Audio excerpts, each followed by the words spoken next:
un sobreendeudamiento. Sin embargo, nos parece que la tarea que se quedó inconclusa en el paquete económico fue que este paquete debía ir encaminado a fomentar la inversión. Y creemos que la única manera de fomentar la inversión es brindando seguridad jurídica a las empresas. Este paquete económico creemos que no solo no fomenta la inversión, sino va exactamente en sentido contrario. ¿Por qué va en sentido contrario? Porque como ya lo han señalado las personas que me antecedieron en el uso de la voz, es un paquete inquisitorio para las empresas que no fomenta que se quiera hacer un nuevo negocio, sino por el contrario, a lo que invita es a dejar de hacer negocios en México. Me voy a referir a 4 puntos en particular. El primero de ellos, como ya lo han señalado las personas que me antecedieron en el uso de la voz, la famosa cláusula general antiabuso.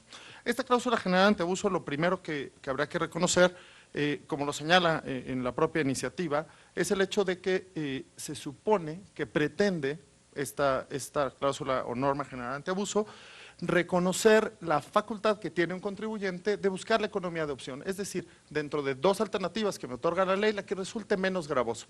Parece, o en la iniciativa eso dice, pero cuando leemos el texto eso no lo reconoce. El único que queda es, habremos de comparar beneficio económico contra beneficio fiscal. Y si el beneficio fiscal resultó menor, da exactamente igual si esa era la opción que te permitía la propia ley. No importa que sea una opción permitida en la ley. Esta se considerará una conducta abusiva y tiene una sanción. La autoridad podrá recaracterizar la operación. Un tema gravísimo.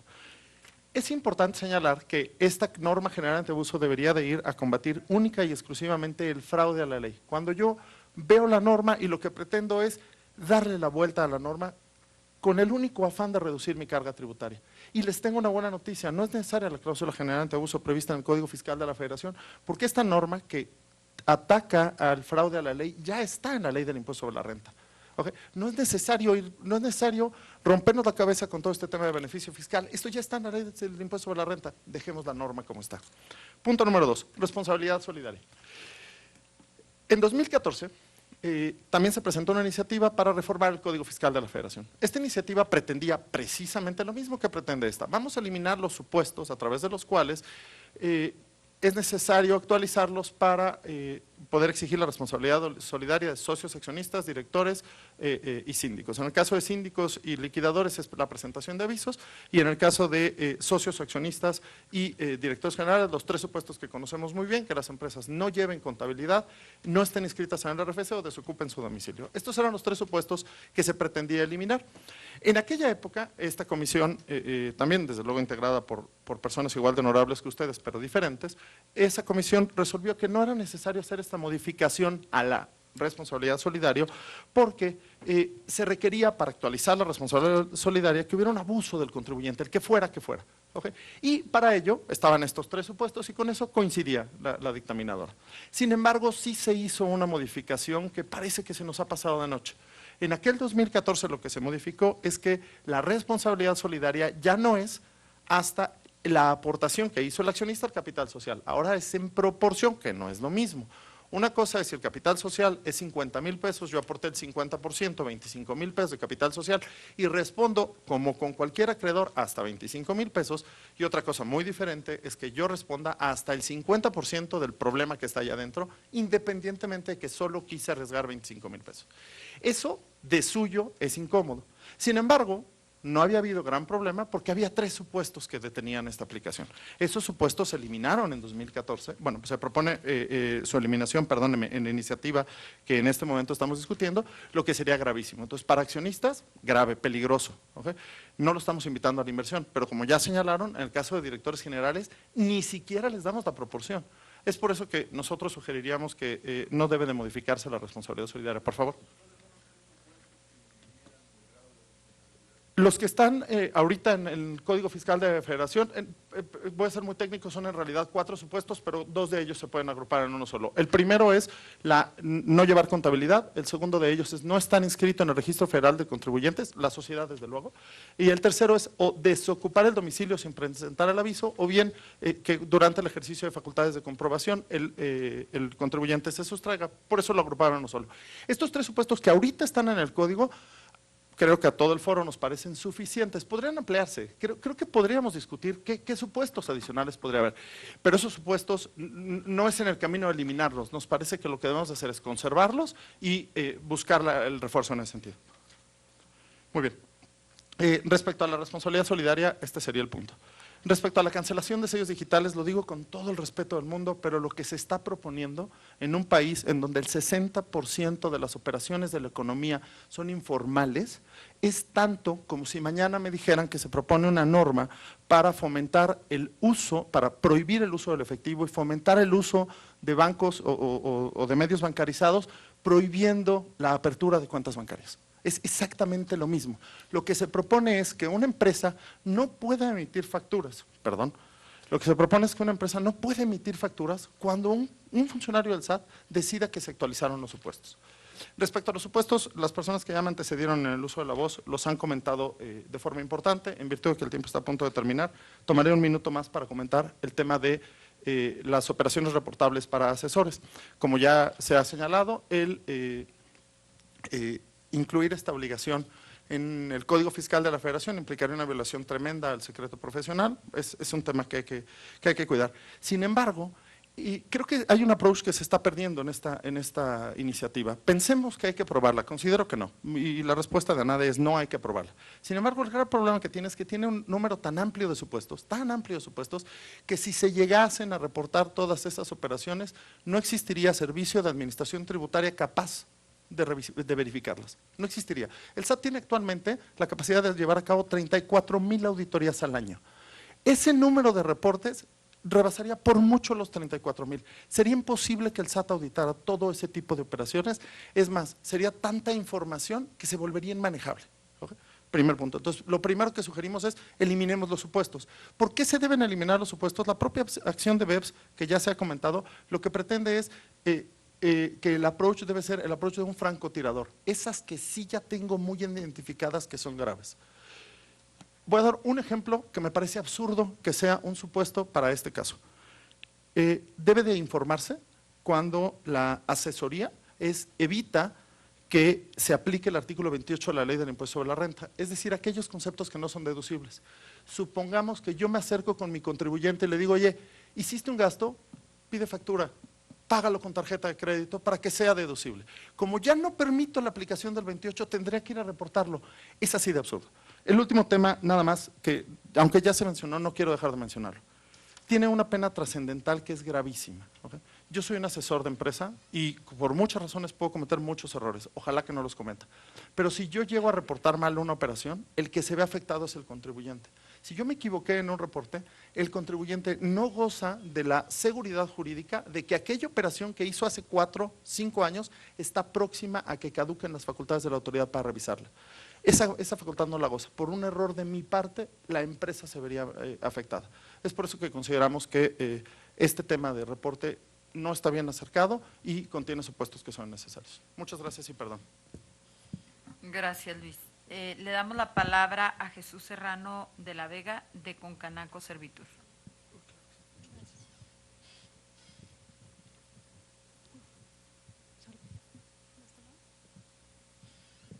Muchas gracias, diputada presidente. Por mi conducto, Concanaco aprecia enormemente la convocatoria. El tiempo es muy breve, procedo de inmediato. Somos de acuerdo con las cifras oficiales más recientes, tomadas el 10 de septiembre de 2019, 134.512.397 mexicanos. De ellos, en conformidad con estas informaciones, pero referidas a las últimas oficiales publicadas, que son censales de INEGI de hace 5 años, el monto de la población económicamente activa solamente montaba 56.038.471 mexicanos. En particular, con cifras más actualizadas de una población que se tomaba en esos parámetros solo por 125 millones de mexicanos en forma total, en particular la población en edad de trabajar era de 94.200.000 pesos, 200,000 mexicanos. De ahí la población económicamente activa, a la que referí, cifras oficiales, 56.951.000 mexicanos, y la población económicamente inactiva, 37.671.000. De la población económicamente activa, ocupados 55 millones y desocupados 2 millones. De los ocupados, los asalariados 37 millones y medio, los trabajadores por cuenta propia 12.484.000, los empleadores solamente 2.587.000 y los que se encuentran ocupados sin pagos ni remuneraciones y otros 2 millones y medio. ¿Saben ustedes cuántos estamos inscritos en el Registro Federal de Contribuyentes a julio de 2019?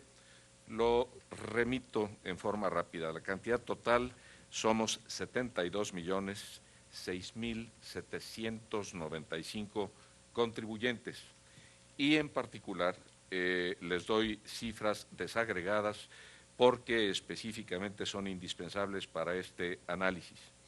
En el caso de este total de 72.006.000 mexicanos inscritos formalmente en el Registro Federal de Contribuyentes, de 135 millones de mexicanos que somos en total, en concreto, los habitantes de la República, y específicamente teniendo una población económicamente activa que con cifras traídas al presente, si acaso ronda los 65 o 70 millones de mexicanos, en particular, existen solamente 1.648.194 personas morales, de las que adicionalmente las personas morales con fines no lucrativos son única y exclusivamente, según cifras oficiales, 271.504 entes.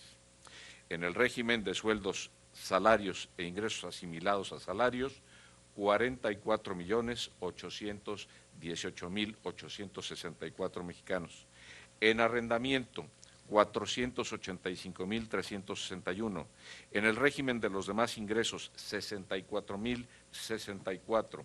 En el régimen de consolidación, que ya está en vías de desaparición absoluta, incluso con la alternativa, 35. En el régimen de residentes en el extranjero sin establecimiento permanente en México, 6.786. En los que perciben ingresos por dividendos, socios o accionistas, 1.333.000. En el régimen de las personas físicas con actividades empresariales y profesionales, 3.482.585. Los que perciben intereses, 263.265. Y sin obligaciones fiscales, 19.052.869. ¿Qué se desprende de esto? En el caso particular, que hay una posición de pirámide invertida, en donde muy pocos somos los contribuyentes formales que mantenemos una masa muy grande de mexicanos en forma completa. De estos, en la población económicamente activa, las micro, pequeñas y medianas empresas sostienen el empleo del 70% de la población y generan entre el 70 y el 85% de los recursos que en concreto componen el Producto Interno Bruto de México. El Producto Interno Bruto de México, de acuerdo con cifras oficiales al mes pasado, es de 18.6 billones de pesos. De acuerdo con las declaraciones oficiales de las autoridades correspondientes, específicamente hay, en tratándose de esto, 2 billones, esto es 2 millones de millones, en los últimos 4 ejercicios, de enero de 2014 a prácticamente agosto de 2018, defraudados. Y en el contexto, si se produce una piramidación pensando que eso fuese solo impuesto sobre la renta, resulta que la defraudación, en su caso, ha ascendido aproximadamente a 1.8 millones de pesos, una proporción extremadamente alta en relación con nuestro Producto Interno Bruto.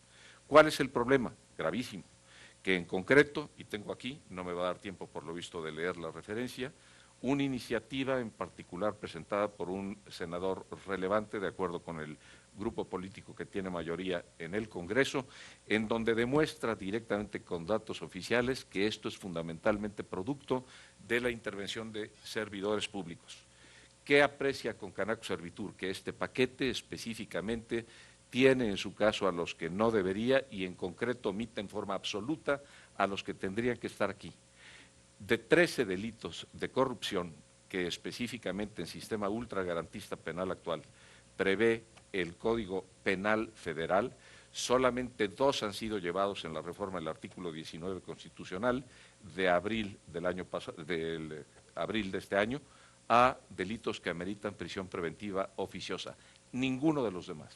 Y sin embargo se propone, como ya se ha explicado, concretamente la captura en términos de ley de delincuencia organizada de todos los contribuyentes que en su caso en términos del artículo 108 y 109 del Código Fiscal de la Federación caigan, cuando se ha dicho que lo que se busca es directamente atacar el fenómeno de robo público y de defraudación con instrumentos que no son el problema, sino meramente requisitos y tipos y elementos instrumentales de lo que se denomina como facturas falsas, a propósito de la creación de empresas fantasma, pantalla o en concreto las que en realidad no tienen existencia, sino que sirven para defraudar. Propuesta concretamente de Concanaco. En particular tiene que repensarse lo que se pretende en tratándose de incorporación a delincuencia organizada con prisión preventiva oficiosa a los contribuyentes que en general están previstos en los artículos 108 y 109 de defraudación fiscal y sus equiparables, para concentrar las acciones directamente en las reformas que se intentan al tipo del artículo 113 bis. Y en concreto nosotros planteamos, pedimos y tenemos un texto que vamos a presentarles, volver delitos graves todos los delitos de corrupción. Y que en concreto específicamente en tratándose de los servidores públicos que disponiendo de poder público realmente roban multibillonariamente a México, estos queden comprendidos y capturados y no existen ahorita. Traigo mucha más información para demostrar que con el sistema actual basta para hacer responsables a todos los contribuyentes que en su caso defrauden, directa o asimiladamente, y en el caso que no tenemos, a los que son los dueños del negocio, que son detentadores de poder público. Esto no es sostenible, ni jurídica, ni política, ni económica, ni socialmente. En el caso esto está mal y tiene y debe ser corregido. Y para esto Cámara de Diputados es la rama del poder legislativo quien puede tener una intervención determinante y a ello apelamos. Gracias. Gracias, Jesús. Doy la palabra al doctor Jesús Celorio, del Centro Mexicano de Estudios de lo Penal Tributario. Muy buenas tardes, tengan todos ustedes, diputada presidente, demás integrantes de la Comisión de Hacienda y Crédito Público. Agradecer la participación en